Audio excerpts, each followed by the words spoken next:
મેરો પર્વત ઉપરની દાણો નાખ્યો હોય એવી રીતે કે છે કે અહીંયા સસર સનાચરનો ભેદ, આ જ્ઞાન અને ભક્તિનો ભેદ હું ક્યાં કેટલો વર્ણો, કથમ વર્ણ્ય અમિતિ ભાવ.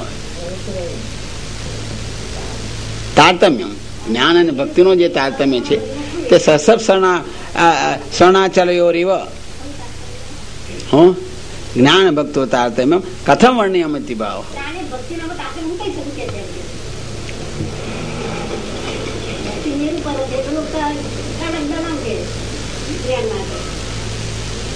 કેટલું કહું એમ કથમ એટલે કેટલું એમ કેટલું બધું કહું વર્ણ્યામિતિ ભાવ. એનો કહેવા ભાવ તો કેટલું લાંબુ છે એમ કહેવાનો ભાવાર્થ એ છે. હવે છેલ્લો પાદ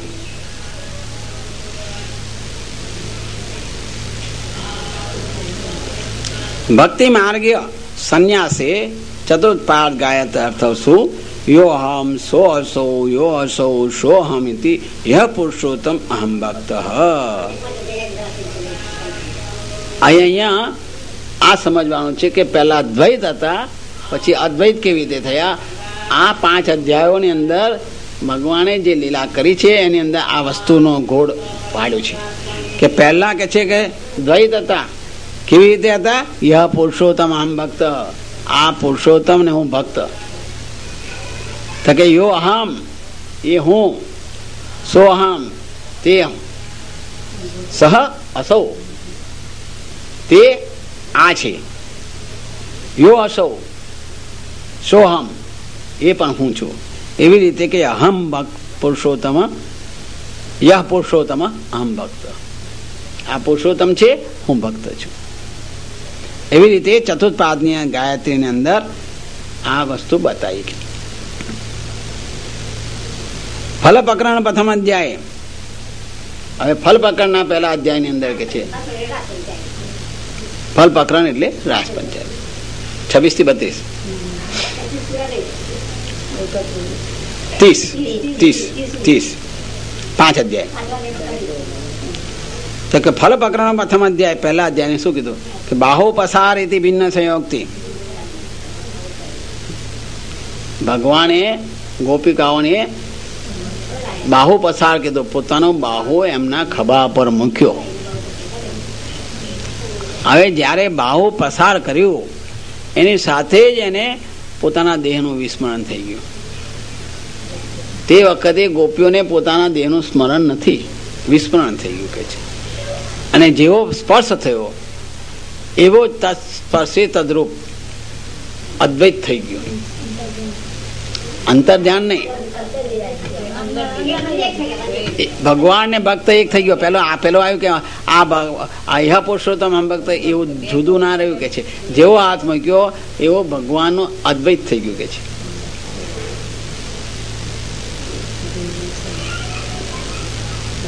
ભિન્ન સંયોગથી સંયોગની ભિન્નતા બતાવી દીધી કે છે.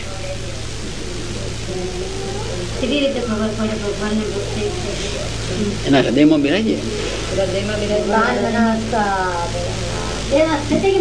એ કેવું થાય કે જેવી રીતે જેવી રીતે કોલસો છે અહીં પડેલો, આમાં શું થાય તે અહીં કોલસો છે એને ધકધકતો પેલો અંગારો લાવી અને મૂકી દો.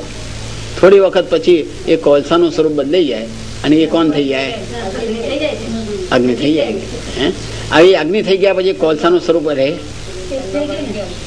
એવી રીતે ભગવાનનો એને સ્પર્શ થયો, એને બાહુ પસાર કર્યો, એની સાથે એનો પેલો જીવ ભાવ હતો, એનો જે જીવ ભાવ હતો એ ત્યાં સમાપ્ત થયો. કોલસો હતો અગ્નિ થઈ ગયો. આ તમને દાખલો આ સારો ફાવશે, સમજ્યા ને? કોલસો હતો એ અગ્નિ થઈ ગયો, સમજ્યા ને? પછી દ્વિતીય અધ્યાય કે છે. બીજા અધ્યાયમાં શું થયું? દ્વિતીય અધ્યાયની અંદર અંતર હિતે ભગવતી ઇત્યાદિ વિપ્રયોગે. અહીંયા ભગવાન અંતર્ધ્યાન થઈ ગયા, સમજ્યા ને? અંતર્ધ્યાન થઈ જતાની સાથે જ એમને ક્લેશાત્મક પેલો તાપ ઉભો થઈ ગયો કે છે. એટલે કે છે કે વિપ્રયોગે યોગે અસૌ ઉભય આત્માત્મતો ભવતી, અસૌ ઉભય આત્મકો ભવતી. ઉભયાત્મક એટલે ભગવાન જતા રહ્યા એવો જે એને જે તાપ થયો એની હાથે જ બસ એને એક જ વસ્તુ દેખાઈ, ભગવાન સિવાય ક્યાં દેખાયું નથી. એટલે બધાને પૂછ્યું ભગવાન કઈ છે, ભગવાન કઈ છે, ભગવાન કઈ છે.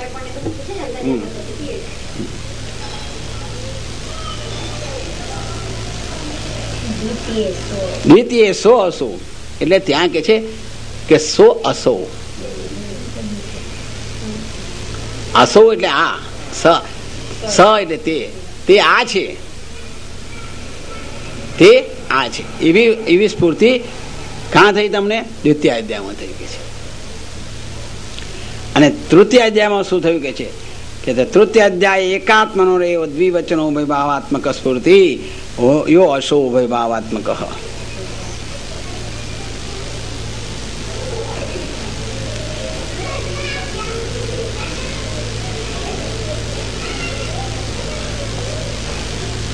તૃતીય અધ્યાય એકાત્મનો રેવ દ્વિવચનો ઉભય ભાવાત્મક સ્ફૂર્તિ. એ કે છે દ્વિવચનની ઉભય ભાવાત્મકની સ્ફૂર્તિની અંદર એમણે શું લખ્યું? યો અસો એ આ છે, પેલું કીધું સો અસો કીધું, હવે અહીં કીધું યો અસો. ઉભય ભાવાત્મક, એ ઉભય ભાવાત્મક છે. ભક્ત ને ભગવાન બંને. ચતુર્થ અધ્યાય તાસામ આવિર્ભૂત ઇત્યાદિ મુક્ત સો અહમિતિ સ પુરુષોત્તમ ભક્તો ભિન્ન અસ્મિ. જયારે ભગવાન બધા પ્રગટ થયા એટલે પાછો દ્વૈત આવી ગયું કે ભાઈ સહપુરુષોત્તમ અહમ ભક્ત. જો તે પેલામાં કીધું યહ પુરુષોત્તમ, આ પુરુષોત્તમ, આ કે છે સહપુરુષોત્તમ, સહપુરુષોત્તમ. યા પુરુષોત્તમ, આ પુરુષોત્તમ નહીં, પણ આ સહ કહેતા આ મારો પુરુષોત્તમ. અહમ ભક્તો ભિન્નો અસ્મિ સોહમ સ અહમ, તે હું છું. સહ પુરુષોત્તમ, એ પુરુષોત્તમ, અહમ ભક્તો વિનાસ્મિ. એટલે અહીં પાછા બે દ્વૈત થયા. પાછા હવે પાછા લઈ ગયા અદ્વૈતમાં પાછા. કે છેલ્લે શું થયું કે છે કે પંચમ અધ્યાય સંયોગ રસે પરમ કાષ્ટાપન્ન સ્નેહાસ્પદ પ્રભોરેવ પરમ કાષ્ટાપન્ન અનિર્વચનીય રસ સમો રાસ રસાબ્ધિ કલોલ સર્વેન્દ્રિય આસ્વાદ્ય રસાનુભવમ કરોતિ. ઓહો હો,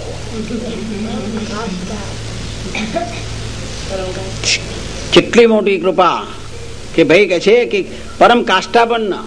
કાષ્ટાપન્ન એટલે ઉત્તમ ઉત્તમ, એની કોઈ ઉપર કોઈ સ્ટેજ જ નથી, છેલ્લી સ્ટેજ એમને કહીએ તો ચાલે. એટલે પરમ કાષ્ટાપન્ન અનિર્વચનીય, જેનો વર્ણન થઈ શકે એવું નથી, જેનો વર્ણન થઈ શકે એવું નથી કે છે. અનિર્વચનીય રસ સમૂહ, એવો રસનો સમૂહ, એવો રસનો સમૂહ. રાસ રસાબ્દી, એવા રસનો સમૂહનો રાસ, એવા રસના સમૂહનો રાસ કે છે. રસાબ્દી, અને એ કે છે રસની અબ્ધિ એટલે રસનો સમુદ્ર. અબ્ધિ તો સાગર. એવો રસના સમુદ્રની અંદર કે છે સર્વ ઇન્દ્રિય આસ્વાદ્ય, અને એકાદશ ઇન્દ્રિયોને આસ્વાદ્ય એવો કે છે રસાનુભવમ કરોતી. એવા રસનો અનુભવ થાય કે છે. એક એક શબ્દ જોજો તમે, બહુ ગૂઢ છે.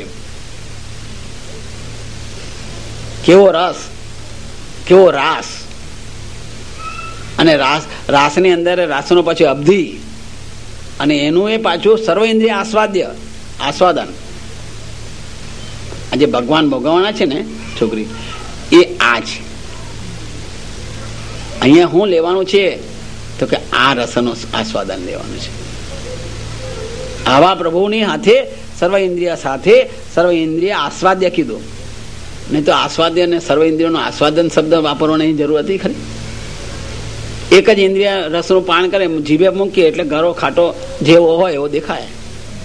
પણ કે છે એવું નહીં કે છે સર્વ ઇન્દ્રિય, એકાદશ ઇન્દ્રિય, પાંચ જ્ઞાનેન્દ્રિય, પંચ કર્મેન્દ્રિય અને મન સહિત એનું આસ્વાદન આવવું જોઈએ. ઇન્દ્રિય આસ્વાદે રસ